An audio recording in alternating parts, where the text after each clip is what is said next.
Price Lord. ஒரே ஒரு வசனத்தை கூட காண்பித்து கொடுக்கிறேன். சங்கீதம் 40வது அதிகாரம் 1வது வசனம். கர்த்தருக்காக பொறுமையுடன் காத்திருந்தேன், அவர் என்னிடமாய் சாய்ந்து என் கூப்பிடுதலை கேட்டார். ஆண்டவர் என் ஜெபத்தை கேட்டாருப்பா. அவர் கேட்கறதுக்காக நான் என்ன பண்ணேன், பொறுமையா இருந்தேன்னு சொல்லி இங்க சங்கீதக்காரன் சொல்றாரு. பொறுமையா இருந்தா ஆண்டவர் கண்டிப்பா கேட்பாரம்மா. என்ன பொறுமை? நீங்க பொறுமையா இருக்கீங்களா? காலில் உடனே சுடு தண்ணியை குடிச்சு எனக்கு நடக்கணும் நடக்கணும் நடக்கணும், எனக்கு வேலை கிடைக்கணும், எனக்கு படிப்புல முன்னேறணும், நான் எனக்கு குடும்ப பிரச்சனை இல்லாம, எனக்கு கடன் பிரச்சனை மாறணும், நான் வெளிநாடு போகணும், எனக்கு குழந்தை பிறக்கணும், எனக்கு கல்யாணம் ஆகணும், எப்பா எனக்கு எல்லாமே நடக்கணும்னு சொல்லி அவசரப்படுற மகனே மகளே, அவசரப்படாதப்பா. பொறுமையா இரு. பொறுமையா இருந்தா கண்டிப்பா பெற்றுக்கொள்ளலாம். ஆபிரகாம் பொறுமையா இருந்தாரா? பெற்றுக்கொண்டாரா? ஈசாக்கு பொறுமையா இருந்தாரா? பெற்றுக்கொண்டாரா?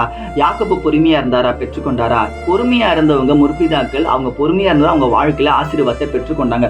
உடனே எனக்கு கிடைக்கணும்னு சொல்லி ஆண்டவர்கிட்ட அவங்க முறையிடல. இன்னைக்கும் உங்க வாழ்க்கையில பாத்தீங்கன்னா உங்களுக்கு நடக்கணும்னு சொல்லி உடனே ஆண்டவர்கிட்ட போய் ஜெபத்துல நீங்க சண்டை போட்டு நடக்காதீங்க. நீங்க ஜெபம் பண்ணா ஏசப்பா உங்களுக்கு செய்வாரு ஏற்ற காலத்துல.